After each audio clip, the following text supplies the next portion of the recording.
নমস্কার বন্ধুরা, ইতিহাসের ইতিকথার নতুন পর্বে আপনাদের সকলকে স্বাগত।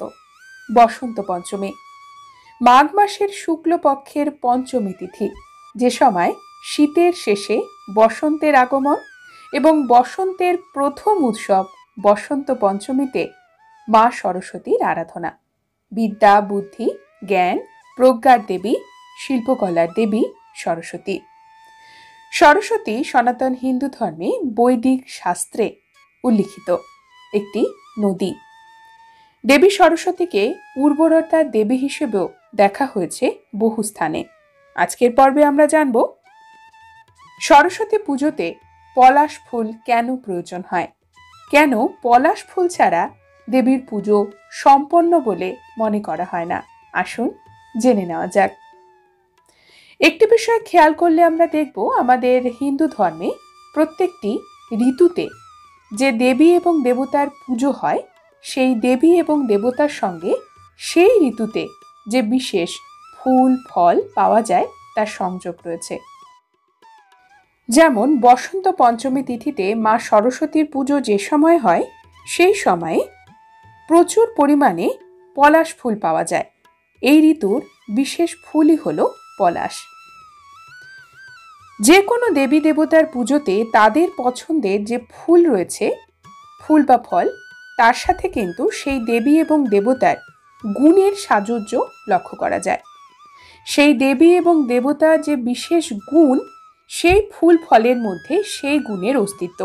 যেমন আমরা মহাদেবের পুজোতে ধুতুরা ফুল বা আকন্দ ফুল ব্যবহার করি, অন্যদিকে মা কালী বা মা দুর্গার পুজোতে জবা ফুল ব্যবহার করি, সেই রকমই মা সরস্বতীর পুজোতে পলাশ ফুলের ব্যবহার।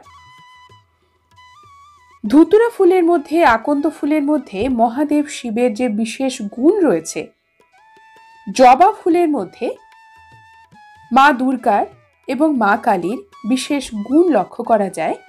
সেই রকমই পলাশ ফুলকে মনে করা হয় প্রজ্ঞার প্রতীক, উর্বরতার প্রতীক।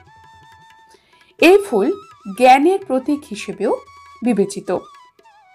তাই প্রাচীনকালে যখন গুরু গৃহে শিশুরা যেত অধ্যয়নের জন্য শৈশবে, তখন কিন্তু যজ্ঞ অনুষ্ঠান বলুন বা যে কোনো ধরনের পুজো যেটি মা সরস্বতীর সঙ্গে যুক্ত, তখন থেকেই পলাশ ফুলের ব্যবহার, অর্থাৎ এটি অত্যন্ত প্রাচীন একটি রীতি। পলাশ গাছ হিন্দু ধর্মে অত্যন্ত পবিত্র একটি গাছ। বলা হয় এই গাছের উৎপত্তি হয়েছে দেবতাদের থেকে। এই কারণে এই গাছের মধ্যে দৈবী গুণ রয়েছে। পলাশ ফুল, যার মধ্যবর্তী অংশ ভগবান শ্রীহরি বিষ্ণুর প্রতিনিধিত্ব করে, বাম অংশ ব্রহ্মা এবং ডান অংশে মহাদেব শিবের বাস। পলাশ গাছ হিন্দু ধর্মের শাস্ত্র অনুসারে দেবতাদের কোষাধ্যক্ষ হিসেবেও পরিচিত। আবার কোথাও কোথাও পলাশকে চাঁদের প্রতীক হিসেবেও মনে করা হয়, অর্থাৎ শুভ্রতার প্রতীক, ঔজ্জ্বল্যের প্রতীক। হিন্দু ধর্মীয় আচার অনুষ্ঠানে প্রাচীনকালে যজ্ঞ করার সময় পলাশ গাছের কাঠ এবং ডাল ব্যবহার করা হতো এবং যজ্ঞে ঘি ঢালার জন্য পলাশ পাতা ব্যবহার করা হতো। পলাশ গাছের ঔষধি গুণ রয়েছে। এই কারণে আয়ুর্বেদে এই গাছকে ব্রহ্ম বৃক্ষ বলা হয় এবং পলাশ গাছের ফুলকে তেসু বলা হয়। পলাশ গাছের ফুল শুধুমাত্র দেখতেই সুন্দর নয়, এর ফুল চর্মরোগ সারাতে, এছাড়া গর্ভবতী মায়েদের জন্য, মা এবং শিশু দুজনের জন্যই অত্যন্ত গুরুত্বপূর্ণ একটি আয়ুর্বেদিক ওষুধ হিসেবে প্রাচীনকাল থেকেই ব্যবহার হয়। এখনও আমাদের রাঢ়বঙ্গে পলাশ ফুলকে বন্ধ্যা প্রতিষেধক হিসেবে ব্যবহার করা হয় যে নারীর সন্তান নেই। দেবী সরস্বতীর সঙ্গে উর্বরতার সংযোগ রয়েছে। মা সরস্বতী আমাদের বৈদিক শাস্ত্রে উর্বরতার দেবী এবং তিনি নদী। নদী হল উর্বরতার প্রতীক। তাই পলাশ ফুল দিয়ে মা সরস্বতীর পুজো করা হয়।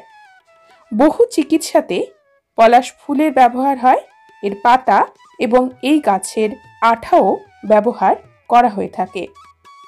শীতকাল হলো জড়তার কাল।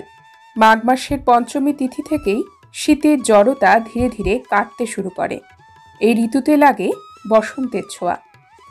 সরস্বতী দেবীর আবির্ভাবে সকল জড়তা কেটে যায়, আমাদের মনেরও এবং ঋতুরও। এই কারণে সরস্বতী দেবী যেখানে উর্বরতা এবং প্রজননের দেবী হিসেবেও প্রাচীনকালে পূজিতা হয়েছেন, তাই পলাশ ফুলের ব্যবহার তার পুজোতে অন্যতম প্রধান উপাচার।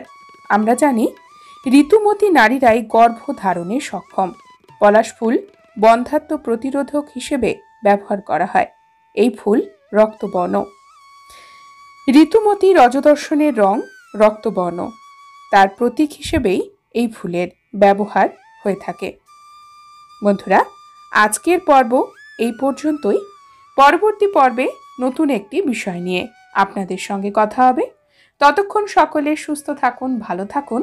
আর পুরো ভিডিওটি দেখার জন্য আপনাদের অসংখ্য অসংখ্য ধন্যবাদ।